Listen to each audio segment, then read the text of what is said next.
Hey, bonjour tout le monde, j'espère que vous allez bien. Nouvelle vidéo dédiée à Kubernetes. On poursuit encore notre chemin sur l'apprentissage de Kubernetes. On va découvrir aujourd'hui les labels et les annotations, un élément assez important qui est difficile un petit peu de toucher du doigt quand on débute, en tout cas de toucher du doigt l'importance de cet élément-là, à la fois pour les labels ou les annotations, parce que derrière ça fait appel à des connaissances un peu plus approfondies ou à des choses qui sont externes, on va dire, strictement à Kubernetes.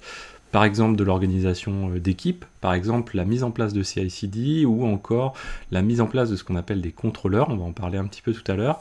Donc c'est des choses qui sont difficiles à toucher du doigt, mais qu'il faut déjà appréhender dans un premier temps pour déjà comprendre un peu comment on les manipule et ce dont à quoi ça sert, quel est l'objectif de ces outils-là finalement.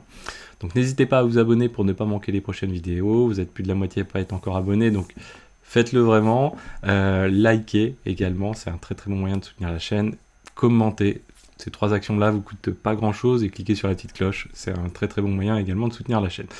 Donc on est parti sur les labels et les annotations.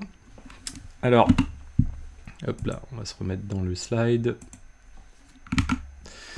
Première chose assez importante, alors on ne s'est pas fait un cours de YAML, si vous faites la formation NX, il y a même tout un petit volet sur le YAML qui est extrêmement important finalement à avoir en tête sur pas mal d'aspects. Il y a un des aspects qui est fondamental à avoir en tête, c'est comment, pourquoi il faut utiliser les quotes en YAML et notamment quand on utilise les labels ou dans d'autres cas de figure. Typiquement, voilà, si on prend quelque chose qui vaut, on va dire, en termes de value, une clé à qui on veut attribuer une value qui est v1.1.10, donc si on met ça texto comme ça, une fois passé dans la moulinette de l'API serveur, l'intégration de UTCD, etc., il peut très bien s'avérer que, et il est fort possible même que en fait vous ayez le 0 ne soit pas pris en compte en fait. Donc ça c'est quelque chose qui est assez important à prendre en compte. Du coup vous pouvez vous retrouver avec v1.1.1 tout simplement, ce genre de cas de figure. Pour éviter ça, donc le double quote ou le simple quote peut très bien fonctionner. Je vois que les quotes sont pas les mêmes là ici. Donc important à utiliser, notamment quand on pousse des versions, ce genre de choses. Le double quote en YAML, ça peut être extrêmement important de mettre. Première chose à retenir, et ça s'intègre, alors je ne savais pas trop où le placer, mais dans les labels et les annotations, c'est assez important parce que c'est souvent là où on va mettre alors des versions, des chiffres ou des caractères numériques. Donc voilà. Ensuite, si on poursuit, donc, qu'est-ce que c'est que ces trucs-là, que les labels et les annotations ce sont des métadatas et qu'on peut attribuer à plein de ressources. Alors nous, on l'a vu, on l'a utilisé par exemple pour les déploiements ou les réplicasets, principalement pour les réplicasets inclus dans les déploiements, pour pouvoir récupérer les pods en charge des réplicasets. On avait vu que si on met un label sur un type de pod qui est créé par le réplicaset, mais qu'on en crée à côté d'autres pods avec le même label, finalement, ils sont repris en charge par ce réplicaset. Ça, c'est un phénomène qu'on peut retrouver assez souvent sur Kubernetes.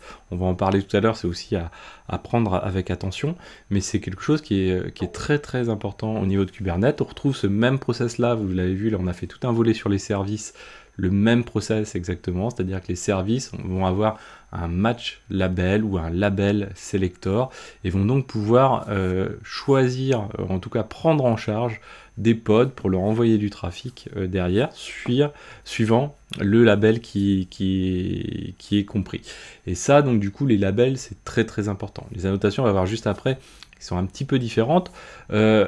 Et on l'a pas vu encore, mais sur d'autres objets, ça va venir aussi assez crescendo. Sur les ingress, on va le retrouver également. On va retrouver surtout les annotations sur les ingress, très très important au niveau des ingress. Et finalement, in fine, regardez de loin label et annotation, ça fonctionne de la même manière. Vous allez voir que la ligne de commande est la même, mais néanmoins, l'attendu et l'utilisation va être différent. D'un côté, les labels ont pour but on va dire, c'est vraiment de la popote interne à Kubernetes pour vous permettre d'organiser des choses, de manager des objets, de sélectionner ou filtrer les objets plus facilement. Les annotations, on est globalement sur quelque chose qui a été créé, ou en tout cas qui est utilisé assez souvent pour d'autres cas de figure, plutôt pour interagir avec des éléments qui vont être soit rajoutés à Kubernetes, soit externes à Kubernetes. Une annotation, ça va permettre par exemple de prendre en compte des éléments et de réaliser des calculs à travers un contrôleur. Dès lors qu'on a poussé tel ou tel objet, on va pouvoir retrouver des éléments. Pareil pour les affinities, souvent les annotations sont utilisées pour faire ce qu'on appelle des affinities, on va pouvoir dédier des pods à plutôt tel profil de serveur, etc. etc. Alors c'est la même chose, vous voyez, sur la pratique, puisque derrière, tout ça c'est dans metadata, on retrouve labels ou annotations, donc avec un S bien sûr, et format clé-valeur. Comme je vous disais, les quotes ont une valeur assez importante. Généralement en YAML, si on ne veut pas se tromper, on met des doubles quotes partout, ce qui est très très rarement le cas quand même, mais généralement quand on commence à faire du numérique ou des caractères un petit peu spéciaux ou des tirets par exemple, ou des doubles tirets par exemple quand on va faire de la ligne de commande, de la commande spécifiée au niveau des pods, ce genre de choses, on va encadrer entre double quotes pour vraiment être sûr de l'interprétation qui va en être fait derrière.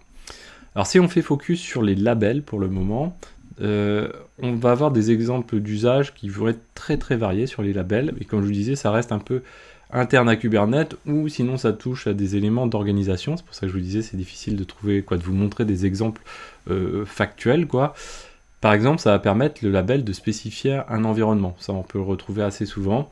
On va avoir un label environnement, on va mettre production, pré-production, staging, etc. Ça donne une information. Ça donne une information quand on débug. Ça permet aussi de mettre cette information-là, finalement, sur le manifeste, bien sûr, je ne sais pas, d'un pod, d'un déploiement. Mais aussi ça va être enregistré dans l'API serveur, et ça va pouvoir être interrogé à travers d'autres outils, à travers des outils de CI/CD par exemple, à travers des outils aussi de monitoring. Par exemple, quand on va scraper des éléments avec Prometheus, parfois on va pouvoir récupérer des labels, ce genre de choses. Donc il y a vraiment, vraiment beaucoup de possibilités à travers les labels. Attention, quand on parle d'environnement, c'est pas les labels qui vont permettre de réaliser une isolation et une ségrégation. C'est comme les namespaces, ça n'a pas vocation à faire ce genre de choses-là, et ça ne permet pas de faire ces choses-là, en tout cas pas directement, ça c'est certain, les labels encore moins. Les rôles également, donc les rôles d'un applicatif, on va pouvoir dire bah ça c'est une partie front, ça c'est une partie back, les 3 tiers, ce genre de choses, ou database ou autre, donc ça va permettre d'organiser un peu les choses. Attention, ça ne va pas changer le cours du monde, hein, on va dire, en termes de fonctionnement. Vous allez voir que ça va nous permettre, par exemple, d'interroger les choses, de sélectionner les pods qu'on va afficher. Et ça a d'autant plus de valeur que, on va dire, le parc est étendu, qu'il y a beaucoup de pods, beaucoup d'objets, etc. Ça va permettre de filtrer. Et ça, c'est quand même assez pratique. Néanmoins, ça ne change pas le cours du monde, parce que ça reste juste une étiquette qu'on va poser comme ça. Il ne faut pas non plus en abuser non plus. La team aussi également, hein, on va pouvoir dire, tiens, bah voilà, la team en charge de cet objet-là, ou en charge de ce type d'objet, ça va être la team dev, dev 1, dev 2, dev 3, SRE 1, 2, 3, DevOps 1, 2, 3, ce qu'on veut. Ça va permettre d'organiser les choses et de trouver à partir de là un mode d'organisation et de faciliter la prise en charge de certains éléments. Derrière, c'est pareil, on va pouvoir faire alors je vais pas dire des statistiques, on va pouvoir remonter éventuellement des quotas par équipe, ce genre de choses, même si les namespaces sont souvent plus appropriés pour faire ce genre de choses-là, mais ça peut permettre de remonter un peu d'informations et de croiser des informations notamment. Les versions également, donc on l'a vu tout à l'heure, attention à l'utilisation, hein, comme je vous disais avec les quotes, très très important, et la version, généralement, bon, ça peut être utilisé dedans, généralement ce qui va se passer, c'est quand on va déployer, vous allez voir, on ne déploie pas, sauf là bien sûr pour débuter, on ne déploie pas nous-mêmes. Généralement on va passer par une CI/CD, un outil de GitOps éventuellement, et qui va déjà positionner lui-même des éléments de versionning que lui va pouvoir utiliser, que vous allez pouvoir utiliser à travers lui.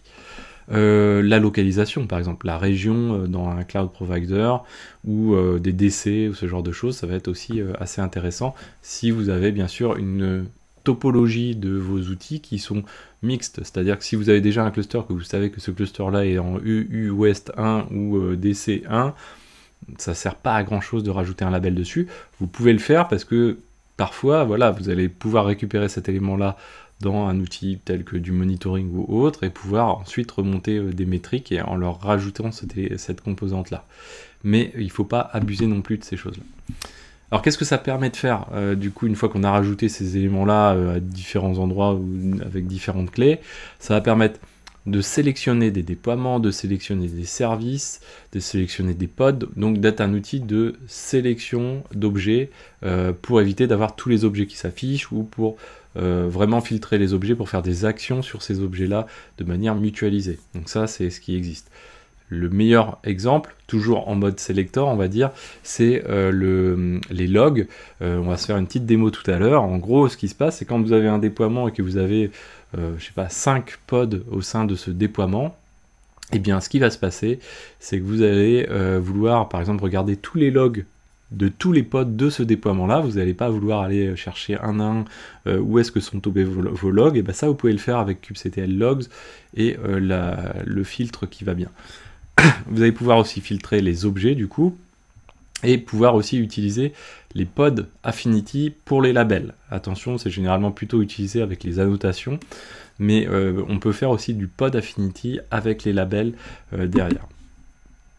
Alors il y a un petit peu d'éléments, je vous le dis juste, surtout au niveau de la clé des labels. Attention, il y a des caractères qui sont autorisés, d'autres qui ne sont pas autorisés, et la taille en nombre de caractères est aussi limitée. Ça peut avoir des incidences, notamment à des interactions avec Helm, etc. Donc bien veiller à ça. Généralement, les values d'un label, on essaye que ce soit pas trop volumineux. Par contre, sur les annotations, on peut avoir parfois des annotations qui sont un petit peu costauds, qui vont stocker par exemple des JSON sous forme de valeurs.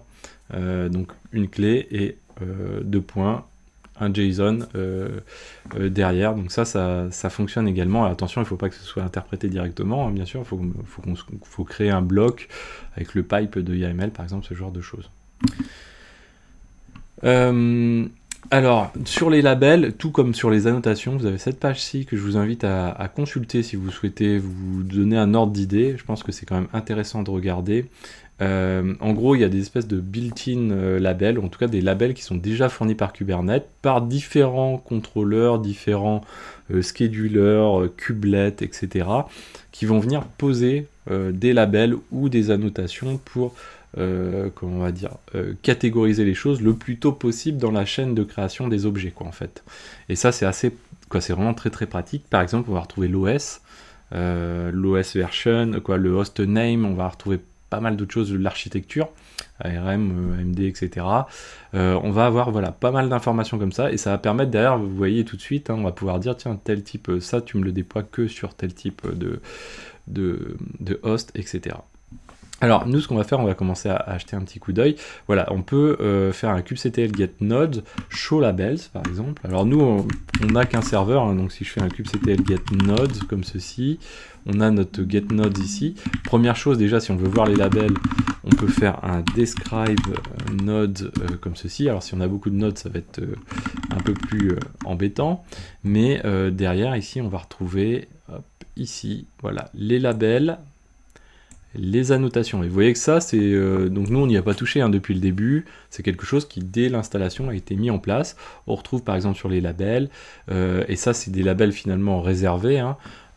Donc l'architecture, l'OS, l'architecture oui, alors il y a les bêta, donc il y a une réécriture de l'architecture, une phase temporaire, le host name, l'OS, toujours, donc là oui, c'est toujours une réécriture, le node role, donc savoir si on est dans la control plane, pas dans la control plane, et on va retrouver les annotations également à côté, des annotations qui peuvent avoir un impact. Généralement elles sont pas mises là par hasard, c'est que c'est pris, c'est des données. Vous voyez, il y a un TTL par exemple qui a 0, node alpha, je sais pas, il faudrait regarder derrière ce que c'est, mais il y a il y a une valeur, et cette valeur, elle est utilisée potentiellement par un autre programme au sein de Kubernetes, par un autre service, pour pouvoir faire des process de calcul autour de tout ça. Alors, comme je vous disais, on peut faire un kubectl get node --, et ça c'est valable pour les pods aussi, show labels, comme ceci. Et là, on va retrouver les labels juste ici, comme ça.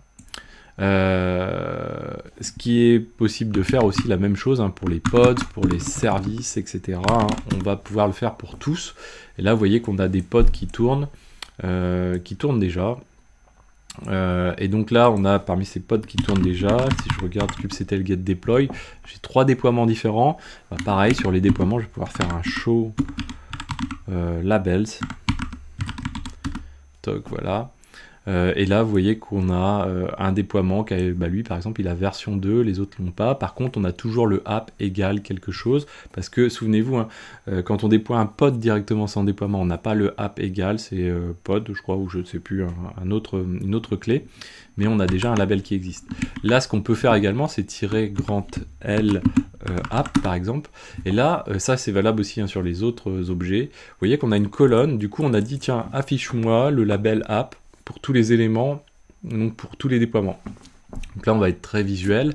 Donc si vous avez des versions, par exemple, ça va être très pratique, c'est que vous pouvez faire un truc du genre comme ça. Alors nous, ça va pas être intéressant là, mais on voit que là, on en a un qui est en version 2. Alors si on avait d'ailleurs mis en place dans une CI/CD ou un GitOps, si on avait mis en place un système où on versionnait systématiquement, en tout cas on ajoutait un label pour la version, ben on aurait toutes nos versions qui s'afficheraient directement avec kubectl get deploy par exemple, grand L, version, et on aurait tout. Donc là, vous voyez que c'est aussi très visuel, très pratique pour gagner du temps dans le debug. C'est quelque chose qui est assez important. Si on veut aller même plus loin, on peut faire un kubectl get all. Donc là, on a tous les éléments, donc tous les pods, les services, les déploiements, les répliques assets à l'intérieur d'un même namespace.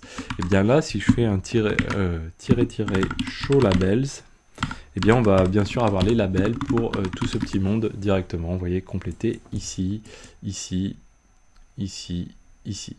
Et vous voyez qu'on retrouve des hashes. Les hashes, c'est ni plus ni moins que des calculs de template de pod pour le réplica set en question. Donc on retrouve ici, hein, c'est bien sûr le même ici et ici, parce que le déploiement qui est là, se base sur le réplica set qui est là, qui lui génère des pods. Et finalement, c'est un calcul d'un hash, d'un template. On sait que si ce hash change, ça veut dire que le template a changé, ça veut dire que derrière, il faut potentiellement remettre à jour les choses. Donc ça, c'est assez pratique. Hop, on va continuer comme ceci, pour pas que j'oublie de choses. Donc ça, on l'a fait, le grand L. Donc là, on est plus sur du mode affichage, quand on fonctionne comme ça. On peut créer, donc quand on crée des pods avec kubectl run, alors là c'est vraiment, comme je vous l'ai déjà dit, c'est pas un truc qu'on utilise généralement, mais on va pouvoir passer un petit l mylabel1, ça va permettre de créer un pod, donc kubectl run p1 par exemple, image, on reste avec notre nginx, ça va être vite fait, -l, et là si on dit que le nginx, c'est la version égale. Alors bien sûr, cette valeur-là, on l'a déjà à l'intérieur de l'objet lui-même. Donc en fait, on pourrait, si le but c'est juste de lister les versions de tag, il y a d'autres moyens de le faire, on le reverra plus tard, mais c'est pas forcément la meilleure méthode. Mais là, on peut dire, voilà, c'est la 1.9.7, je sais pas laquelle est réellement dedans. Et si on fait ça, là, il nous crée le pod. Si je fais un kubectl get pod, il a créé le P1. Et si je fais un -L P1, P1, on va y arriver, P1,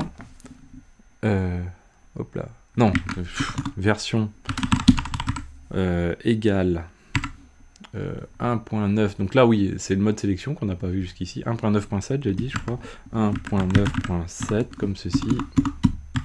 Là, il va nous afficher juste P1, parce qu'en fait, on vient de faire une sélection. Donc il y a le petit L qui va permettre de faire du filtre, c'est-à-dire que ça va n'afficher que les lignes pour l'élément en question. Après, on peut passer un -show labels comme ceci.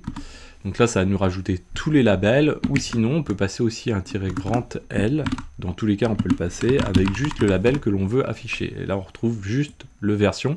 Le grand L n'a pas vocation à filtrer. Lui, il a juste vocation à améliorer et à dire quel label surtout on affiche.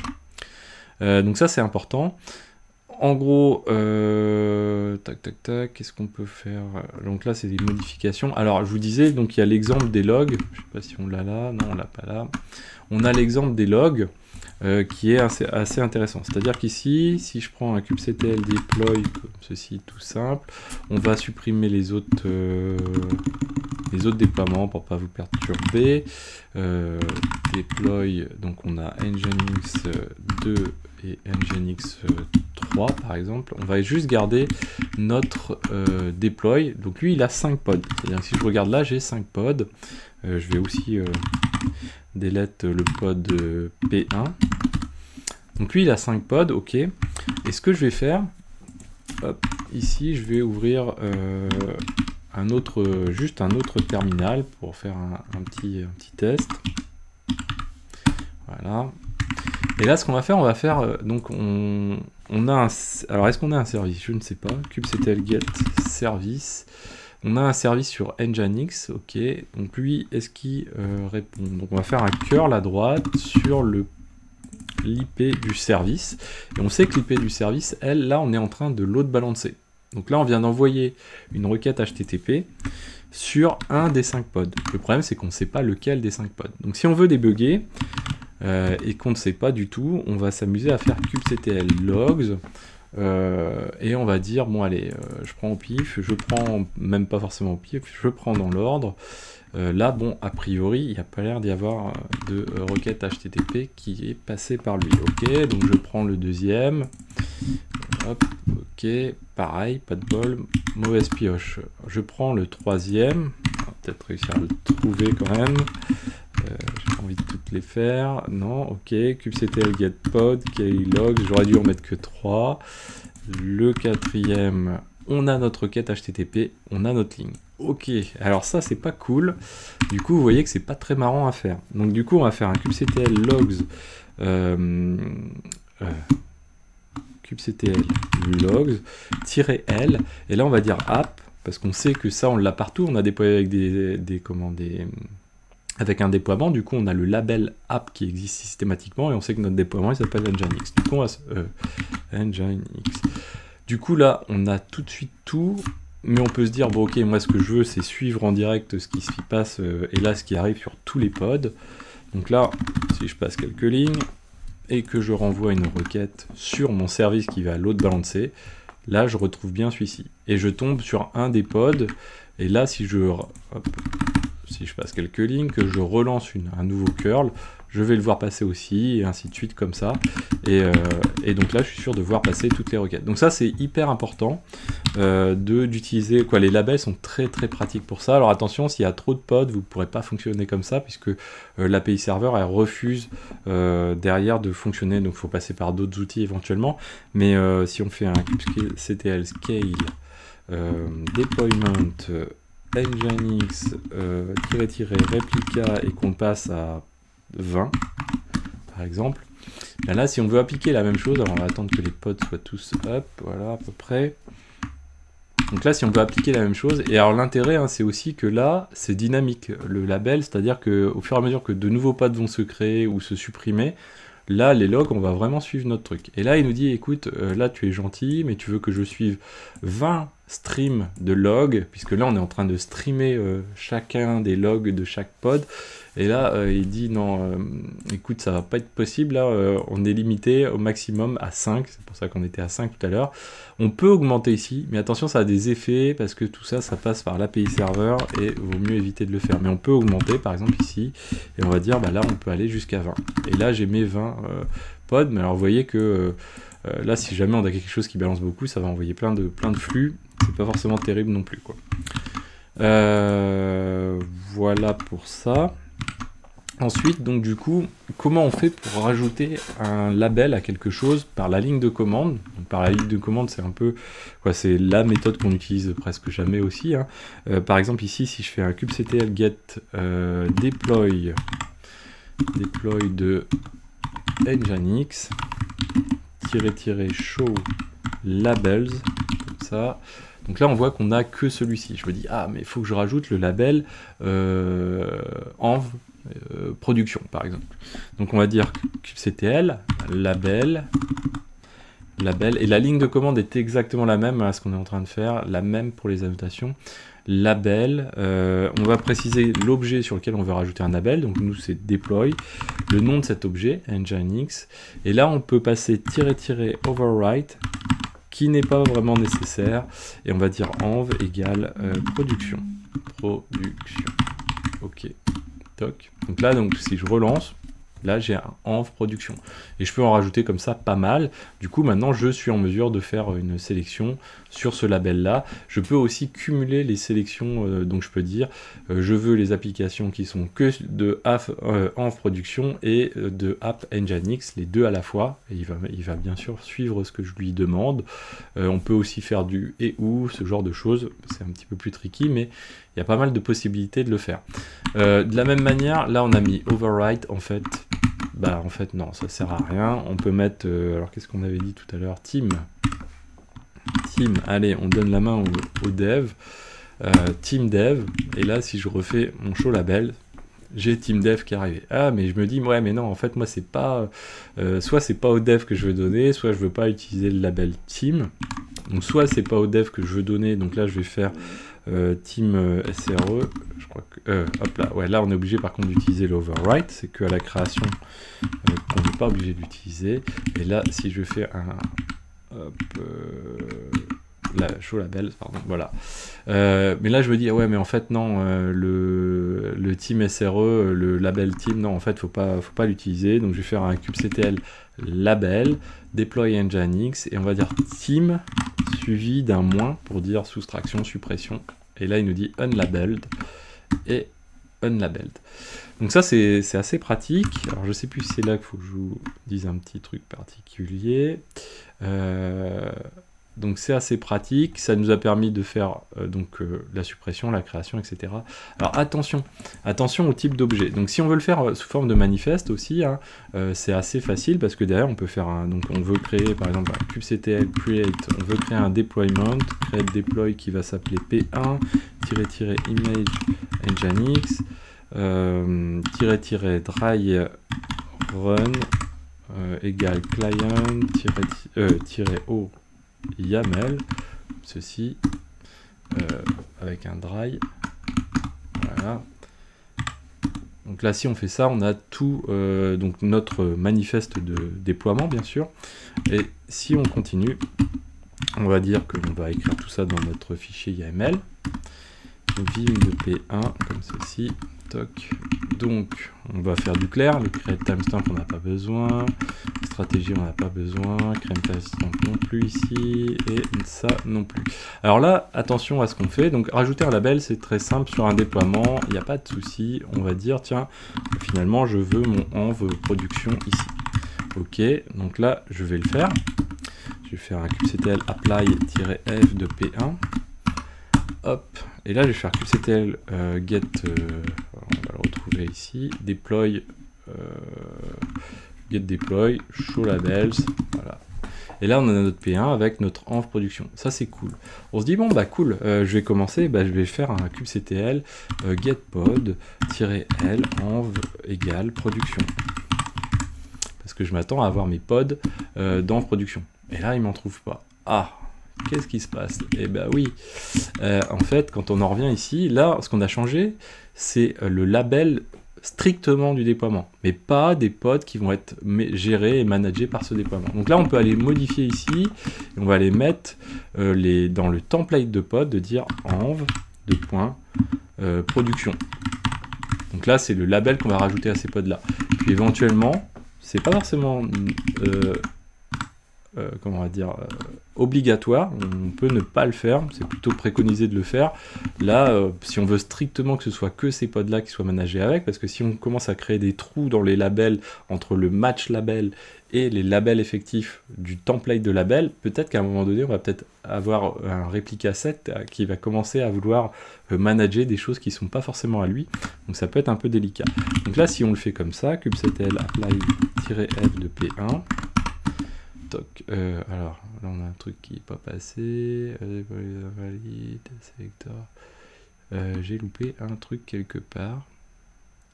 Ah, ouais, alors ça c'est un élément aussi qui est important, c'est qu'on ne peut pas upgrader tous les éléments, alors ça c'est super intéressant, c'est oui, on ne peut pas upgrader tous les éléments d'un déploiement, mais aussi d'autres objets, des services. Donc là, vous voyez, qu'est-ce qu'il nous a dit? Il nous a dit, écoute, tu es gentil, là, tu me demandes de modifier le sélecteur de pod d'un déploiement, mais ça, en fait, c'est pas possible. C'est pas possible de le faire. Donc il nous dit, voilà, les valeurs que tu as essayé de passer, c'est ça, c'est une liste de strings, machin.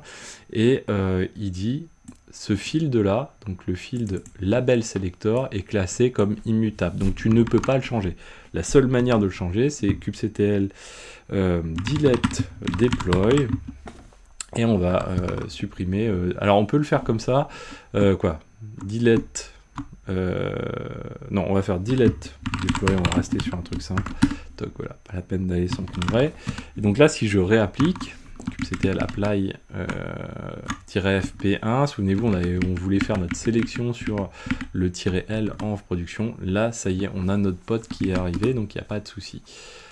Alors que derrière, si j'enlève le label, hein, bien sûr, on en a d'autres à côté.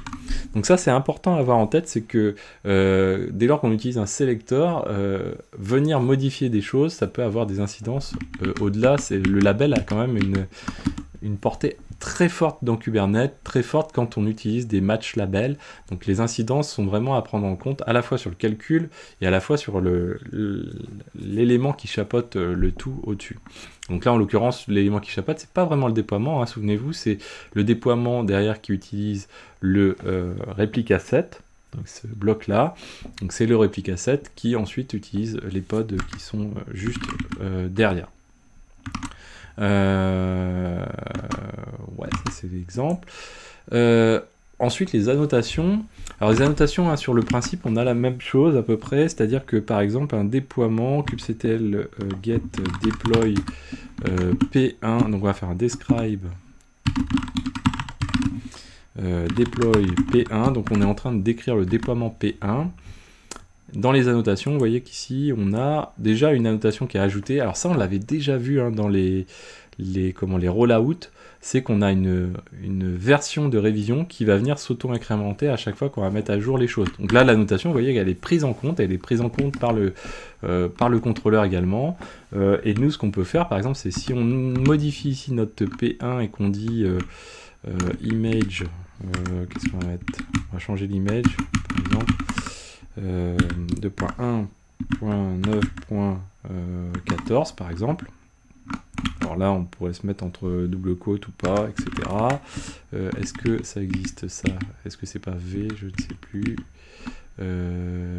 Apply, voilà. Ligne 21. Ah, c'est que on n'est pas au bon endroit. Qu'est-ce qui lui arrive? Ça doit être plutôt comme ça. Image, hop. Mais je sais pas si elle existe. Quoi, en tout cas, est-ce que c'est pas avec un V plutôt? Ouais, non, ça a l'air de passer, c'est bon. Du coup, là, on va retomber sur P1. Donc, il est en train de créer le container. Ok. Voilà. Et là, une fois que le container est lancé, que le pod est lancé et en statut running, il arrête l'autre pod pour pas avoir de downtime. J'ai fait, voilà. Donc ça, c'est bon. Et donc, du coup, derrière, si on regarde notre fameux describe, ici, dans notre describe, on a incrémenté la notation de 1. Donc, vous voyez que l'utilité de la notation est assez forte quand même. On peut faire aussi kubectl annotate deploy P1, donc on est exactement sur la même syntaxe, hein, finalement que le label.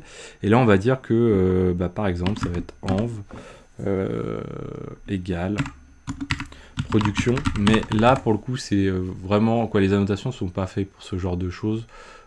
On peut le faire, voilà, donc on va le retrouver, mais j'ai pas d'idée en tête mieux que ça pour le moment. Et là on retrouve dans les annotations cette fois-ci notre env production. Ça sert strictement à rien de l'avoir deux fois, et les annotations, comme je vous disais, ça n'a pas tout à fait, vous voyez, ça a plutôt une vocation de calcul. Je vous disais que c'est pas utilisé dans Kubernetes, alors intrinsèquement c'est faux, parce que vous voyez que là en l'occurrence c'est utilisé. C'est aussi utilisé, hein, dans toutes les informations qui sont fournies pour Kubernetes, c'est utilisé dans des process plutôt de calcul dans Kubernetes. Oui, alors donc les annotations, du coup, si on fait ce petit focus là, en gros c'est quoi? C'est des éléments qu'on va pouvoir enregistrer, sur nos objets, hein, dans les pods, les déploiements, les services, les ingress et autres, qui vont être pris en compte dès lors que chaque objet va avoir un élément dedans. Bah, on va avoir un contrôleur qui va peut-être être en mesure, ou qui va être en mesure de vérifier cette clé-là, l'existence de cette clé-là, la valeur de cette clé-là, et va faire quelque chose en conséquence de ça. Ça peut être plein de choses variées, des choses soit natives à Kubernetes, là vous le voyez tout à l'heure avec les révisions, mais ça peut être des choses de contrôleurs qu'on va rajouter nous-mêmes dans Kubernetes ou d'autres choses encore. Ça permet par exemple, là vous allez voir qu'on n'est pas du tout sur la même chose que les labels, de redémarrer des pods à partir d'une config map. Alors on n'a pas encore vu les config maps, mais l'idée c'est de dire à un pod, si ta configuration a changé, écoute, redémarre. Donc ça c'est pas très compliqué, finalement ce qu'il faut c'est calculer un hash d'une configuration et voir si le paramètre de ce hash là a changé et que ce hash soit la value d'une annotation par exemple. Donc on verra ça, pour l'instant c'est un peu compliqué. La configuration d'un ingress controller, on n'a pas encore vu. L'ajout, par exemple, de tag consul ou la mise en place de scrap config Prometheus. Pour l'instant, tout ça, c'est trop tôt, mais c'est juste pour vous donner des idées. C'est qu'en fait, vous voyez que on sort du cadre des labels, ça n'a strictement rien à voir. Là encore, il y a un format de rédaction sur les annotations. Vous voyez qu'assez souvent, on fait appel soit au nom de l'API, donc on va retrouver un DNS, donc .io, etc., une vraie clé, la valeur. Et comme je vous disais, la valeur, elle peut être très, très grosse. Je ne sais plus combien, ça doit être 263 kilobytes, un truc du genre. Ouais, là, ça, c'est le nombre de caractères de la clé. Donc, ça peut être relativement assez gros.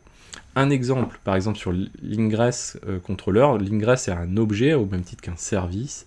Vous voyez qu'ici, on a des annotations pour dire l'ingress nginx.io /auth-type, donc tout ce qui est devant ici, c'est la clé, et bien la valeur, je la fixe à basique. Et ça veut dire que j'ai un contrôleur, et là, en gros, ça va être le nginx controller, l'ingress controller nginx, qui va détecter quand on va créer un ingress et qui va détecter cette annotation-là, qui, en fonction de la valeur attribuée à cette annotation-là, va faire une action particulière. On a la même chose ici pour le auth secret, ça va lui donner le nom du secret qu'il va pouvoir associer à cet ingress, récupérer des informations qui sont ailleurs dans Kubernetes par exemple. D'autres modes encore, ça c'est ce qu'on a fait dans la playlist, hein, souvenez-vous pour ceux qui suivent la playlist infra de A à Z, c'est ce qu'on a implémenté dans infra de A à Z, et dedans, vous voyez, on met des tags consul, donc c'est quelque chose qui va être remonté, même dans notre cas de figure, c'était à l'extérieur du cluster Kubernetes, sur notre cluster consul, central, service registry, eh bien on va créer des tags, un tag par exemple, on va créer un service, qui va s'appeler graph, on va dire qu'on veut le synchroniser, et ensuite avec un pipe, on va définir la liste des tags qui vont être attribués à ce service-là. Par exemple, ici, on va dire, on va auto-configurer le trafic. Hein, pour ceux qui connaissent cette playlist, eh bien, on a auto-configuré le trafic à partir de ces annotations-là, sans aller changer une seule ligne dans le trafic, sans aller même éditer nous-mêmes dans Consul, puisque toutes les données ont été saisies une seule fois, et ça remonte automatiquement. Donc c'est auto-magique, comme diraient certains. Un autre exemple, ça va être par exemple Prometheus. Donc là, on va pouvoir dire qu'un pod, alors il n'y a pas que cette méthode-là pour scraper des métriques, mais on peut dire sur un pod donné, ou un service plutôt donné, dire, voilà, on veut le scraper, quelle est sa route, quel est le port, et idem, on peut imaginer plein d'autres choses. Par exemple, si on a un petit système de documentation nous-mêmes, on pourrait très bien linker les documentations ou générer de la documentation à la volée à partir de ces éléments-là. On peut faire encore plein d'autres choses. Les clean-up policy, par exemple, donc ça pourrait être de se dire j'ai un objet que je veux nettoyer tous les X jours, que je veux cleaner ou que je veux redémarrer tous les X jours ou autre, eh bien je vais pouvoir appliquer, rentrer ici, vous voyez par exemple un nombre de jours et avoir un petit système avec un contrôleur ou ce genre de choses qui va checker les pods avec cette annotation là et va leur appliquer une action en particulier. On pourrait killer les pods tous les X jours. Dès lors qu'on a un petit système qui à côté va guetter par l'API serveur, va guetter les annotations de ce type-là. Et puis également pour faire du canary deployment, dire voilà on a un poids de canary de X, etc. Voilà, donc là aujourd'hui c'était les labels et les annotations. Lors de la prochaine vidéo, on verra les config maps et les secrets. J'espère que cette vidéo vous a plu. N'hésitez pas à la partager, à mettre des pouces bleus, à commenter, à vous abonner surtout. Si vous voulez me soutenir dans mon travail, soutenir les milliers d'heures passées sur la chaîne, vous pouvez aussi rejoindre la chaîne. Je vous dis à très bientôt sur Xavki. Ciao, ciao à tous.